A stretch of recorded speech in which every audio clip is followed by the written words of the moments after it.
Hey guys, here I'm gonna be talking a little bit about the Syndicate and one of the best things that you can do just by farming Syndicate encounters and members.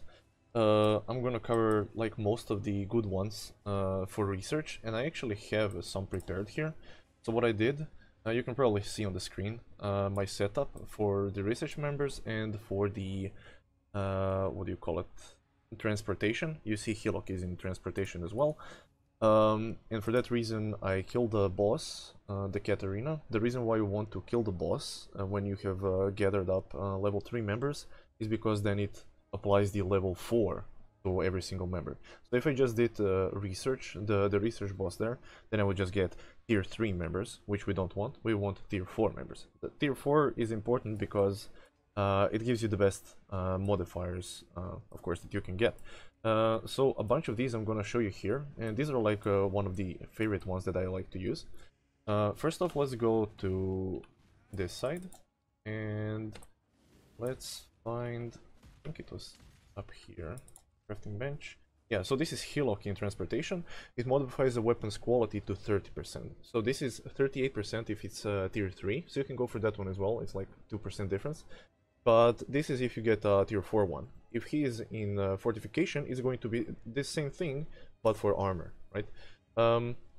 So what this does is basically it sets the quality to 30%, which you can't usually get. You see my Void Forge already has it. I prepared a sword here, which I just bought for like 4 chaos. It's a 6 socket, 5 link, exquisite blade that's actually item level 83. You want item level 83, no more, no less, because of the physical rolls. They go to up to 83. If you go up to 84, then it can roll like resistances and stuff like that, so we don't want that. We don't want that. So this is like the perfect sword that you can just place here and set the quality up to. Of course, you can have influences and stuff like that, but you can add some of those later, or you can just craft it like this, right? So this is now a pretty decent sword, right? It's item level 83, and it has a 30% quality. So that's one of the things that you can do. As I said, you can do this with armor as well. You can go with stuff that has huge amounts of armor. So for example, like the breast dome, it has huge amounts of armor. If you roll a good base that has nice armor rolls, then you can just craft 30% quality on that, for example. That's gonna sell for quite a bit and stuff like that. Next thing is like Ashling. Ashling in research is really good. But the issue with that is that she actually removes one modifier and adds one modifier. So I took this belt just to show you an example. I could have crafted something on top of it, but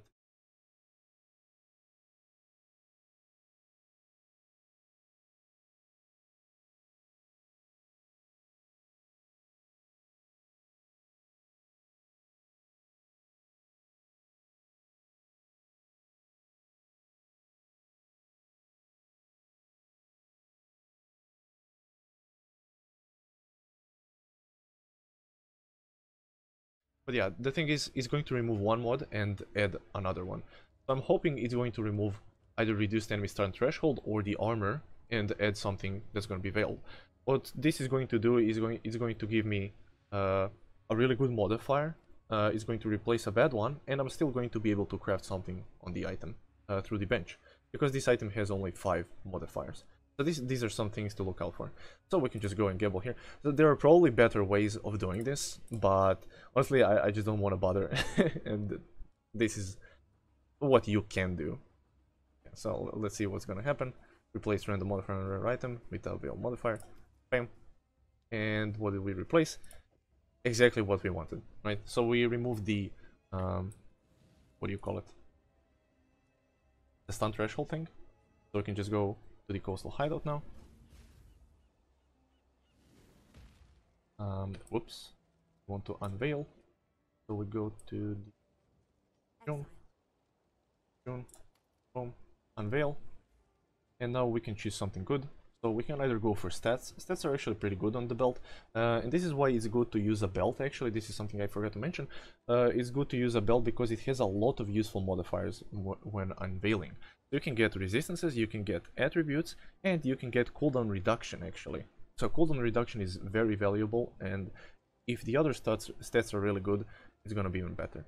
So here I'm just probably going to go with lightning resistance and chaos resistance.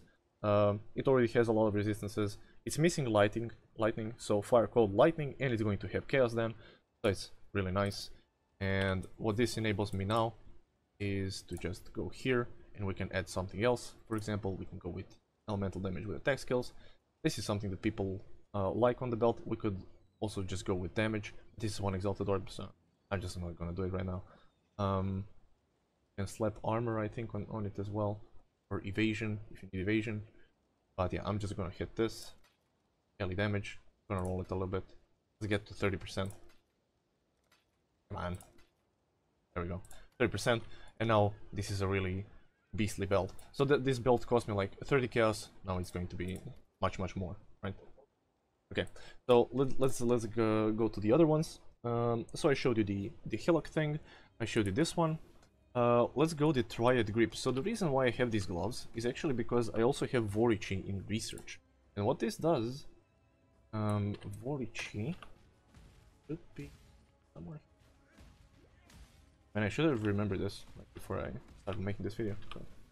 But, this was hillock. Where was Vorichi? Was trial. Tiny trial is okay, but I don't like to mess with that.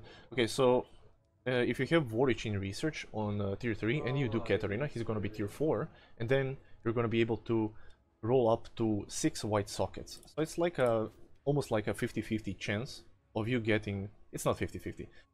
It's a bit less, like a 33% chance of you getting all 4 white sockets.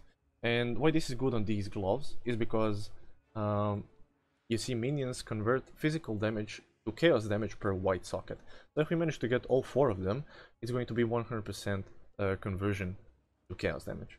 So we can just hit craft, and we just got 1. And this is really sad, but if you manage to hit like 4 of them, then it's gonna be. So even this is like worth something like 20 chaos. But yeah, the more you hit, the better it is, of course. But yeah, so that's one more thing that you can do. By the way, these gloves cost me like 1 chaos, so I just slapped this one and now it's 20 chaos, you know, so it's not that bad. I still made some money. And the last thing that I wanted to show is Leo in research. If he is level 4, which he is currently, then you're going to get 2 benches that are going to basically give you an Exalt Slam. So this is really nice and really fun to do. You basically get 2 Exalt Slams. If he's level 3, you're just going to get 1 Exalt Slam. So you can even run him at level 3 in research, and it's going to be really good. I think Leo is kind of underrated. Maybe I'm just like mistaken, not in the loop, but yeah, I like this Leo. So for this reason, for example, I got these boots, right? And they only have 5 modifiers on top of them, right? So they have prefix.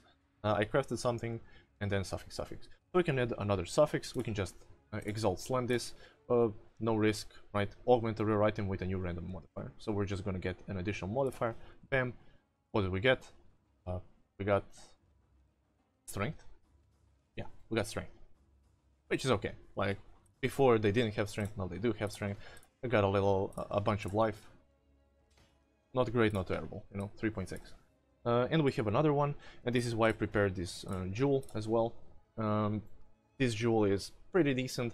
Of course, you can go with the better ones. You can use other stuff as well. You can Exalt Slam basically anything, especially the gear that you'll find you're not going to be replacing anytime soon. So it's a good thing to just slam stuff like that. Or you can purchase items on the market that are missing 1 modifier. For example, a jewel like this. I bought this for 50 chaos, and now I'm just going to add another modifier on top of it. It already has good modifiers. You see it has 35% increased effect, 12 passive skills, chaos resistance. So all of these are pretty good, except maybe the energy shield is kind of bad, but it's whatever, right? When I hit this, it's going to be even better. I hit this, and we actually hit lightning resistance. Tier 1, actually. So now it's insane, right? Because it gets amplified by the added small passive. Added small passive skills have 35% increased effect. This also applies to the 7% lightning resistance, which means it's going to be, I think it rounds up to the lower thing. Yeah, it does. It rounds out to the lower.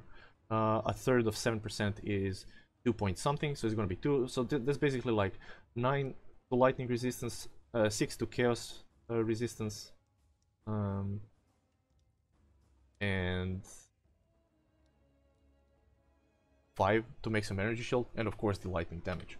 I think I'm actually using something similar. Oh no, it's not on this build. Okay, it's on another build. But yeah, now this one is really expensive. So it was 50 chaos, now it's probably a couple of exalts. Simply because we used Leo Slam in the Syndicate. But yeah, this is a little bit about the Syndicate and how much money you can make by doing it. Also, you have a lot of these options here on the Atlas. So you can just type in I can type Syndicate, and now it's going to highlight the Syndicate things, right? So there's a lot of these Syndicate modifiers. There's one good one. So you see, Immortal Syndicate members executing areas have 100% chance to gain an additional rank. If you're not going to go for the other ones, or you're maybe too far, then at least get this one, right? Because this is going to expedite you getting the Syndicate members so much that is insane. Like you get double the ranks on any single member. Well, let's say you got Leo finally in your research, you execute him once, he got 2 ranks. He was probably rank 1 already, and you're done with Leo, right? Then you can move on to Ashling and Killock, whatnot, you know. The other modifiers are not that great, I think. Complaining maps grants 10 intelligence. Yeah, this can expedite intelligence gain, but usually you're going to be like pretty capped on the intelligence because you're just trying to set up the members as much as possible, since now you need the Katarina kill actually to get the tier 4 rewards. So I don't think this one is great. This one is excellent. This one, additional June missions, which is fine. If you're missing missions, you can go for these. Offer a bargain. This is for bargaining for items. 100% more likely to be accompanied by their leader. Okay, so this one is actually useful. You could actually go for this one, and it's pretty close to this one. So if you want, you can go for this, because you want as much members to be able to interrogate at one point as possible. So this one is pretty good. But yeah, that's a little bit about the Syndicate and what you can do, how you can maybe earn some money. You see that I earned a bunch of cash now. 1 chaos was this was 30 chaos, and this was 50 chaos. So I used something like 81 chaos, but I earned quite a bit on this. Like I'm telling you, it's going to be a couple of exalted orbs, and this one also probably a couple of exalted orbs, and this one is 20 chaos. So from 1 chaos to 20 chaos, pretty good. Yeah, and the sword, of course. The sword is also going to be a bunch of chaos. Of course, I'm probably gonna craft it myself with essences of contempt or something like that until I hit something good, or maybe by using harvest.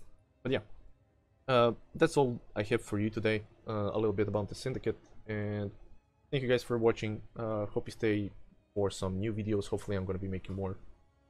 That's that. Bye bye.